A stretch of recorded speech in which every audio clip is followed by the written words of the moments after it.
this and do something really special. I'm Elizabeth Ruiz reporting. All right, Elizabeth, thank you for that report. Well, that's going to do it for us today. I'm Michelle London. Denver 7 News at 5 starts right now. We were essentially like stuck in the middle of the airfield. We were literally trapped. Stuck on the tarmac for 7 hours. We couldn't get off. Passengers tell us they were stuck on planes with no AC. Hours go by. It's the middle of summer. It's very hot. And little water. After being diverted from DIA due to weather. It's not right to be stuck for 7.5 hours in a hot tube. Someone stealing fuel ends up leaking hundreds of gallons of it into Bear Creek. Plus a closer look at Colorado's prison population and which neighborhoods are impacted most. We've never had this data before. On some levels, it's not surprising, but it's equally appalling.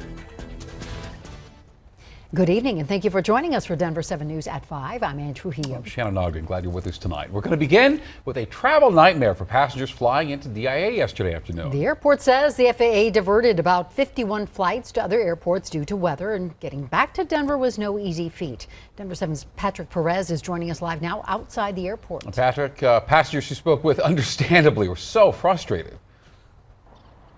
Yeah, so picture this, Shannon. You're flying back home with your family after a nice vacation. Then the pilot says he has to land in Cheyenne because of weather. Okay, no big deal, right? Until you're sitting on the tarmac for more than 5 hours. This happened to a family in Centennial, and they want answers.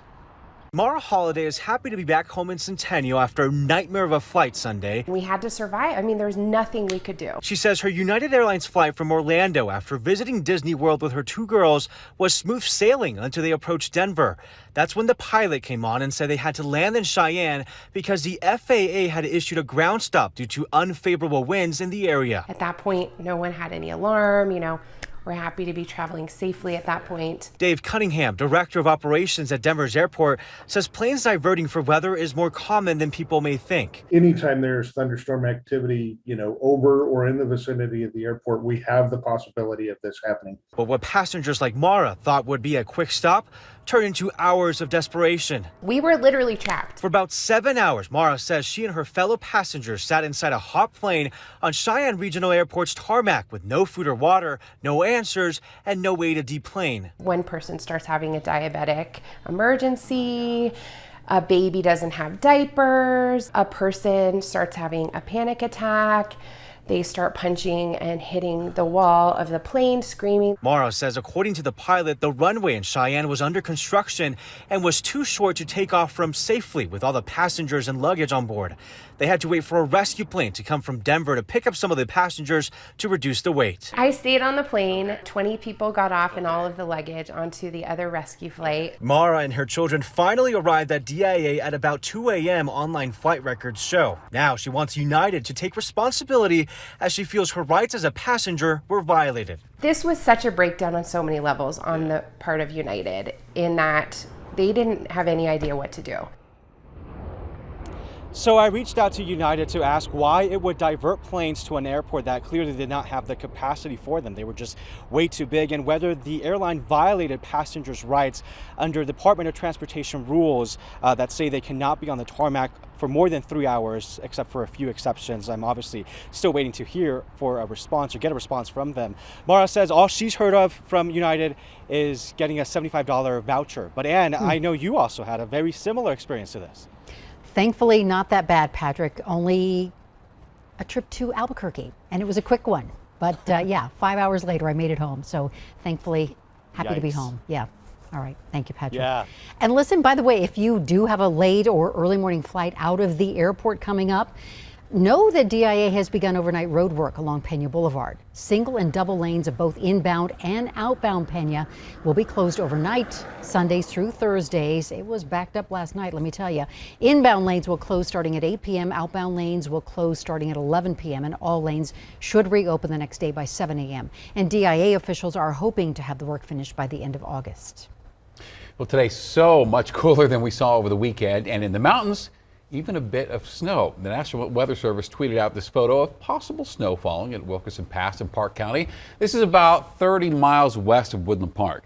Chief Meteorologist Mike Nelson joins us now. This break from the heat is going to be brief. Welcome, but brief. Very brief, so get out there and breathe in some of that cooler air. Today the temperatures only reached the low 80s in the Denver area, about 20 degrees cooler than yesterday at this time. Still reached 100 degrees out west at Grand Junction, and so there's some hot weather still to be had out that way. But for us, it was really just a nice break in the action. Look at the temperatures, how much cooler from 24 hours ago. Still pretty warm on the western slope, where temperatures have been in the high 90s at the top of the hour at Grand Junction. There's a cold front that slipped on by, and good for it, but that front is going to reverse field and come back as a warm front as early as tomorrow. There's some thunderstorm activity south of us, but nothing that's going to interfere with our evening plans here in the Denver area. But again, this is a very brief bit of relief. So nice for now, heating up on Tuesday, a few isolated storms, then we're back to hot and dry for most of the week. Full 7-day in about 15 minutes. Crews in Lakewood are trying to prevent hundreds of gallons of fuel from spilling into Bear Creek. Police discovered the fuels coming from a semi-truck that was parked in the area. Someone had drilled a hole into the fuel tank this morning to try and steal the gas. Police believe upwards of 200 gallons of fuel from that tank is now leaking into drainage areas that lead into Bear Creek. And new at 5, the White House is telling hospitals across the U.S. that they must provide abortion services if the life of the mother is at risk. The Biden administration says federal law preempts state law where abortions are now banned without exceptions. The Department of Health and Human Services says emergency abortion services can include an ectopic pregnancy, complications of pregnancy loss, or hypertensive disorders. Now, this is not a new policy. These are just existing obligations granted under federal law. The administration says this reminder is necessary, though, to make it clear to hospitals and doctors that they can provide abortions if it would protect the patient. Tomorrow, the January 6th committee will hold its next hearing on the investigation into the Capitol riot. And the hearing will focus on the connections former President Trump and his associates had with right-wing extremist groups like the Proud Boys and the Oath Keepers. Former Oath Keepers spokesman Jason Van Tatenhove is expected to testify. He lived in Colorado for more than 20 years before moving to Montana in 2020 to lead the right-wing group. He was also a former tattoo shop owner in Fort Collins. Of the roughly 800 people facing charges for the Capitol riot, about a third had previous ties to an extremist group. A new report details the communities most impacted by incarceration in our state. And Denver 7's Micah Smith spoke with experts who say while the data isn't surprising and instead highlights a disturbing trend. For the first time in Colorado, state leaders know which communities have the largest population of incarcerated people.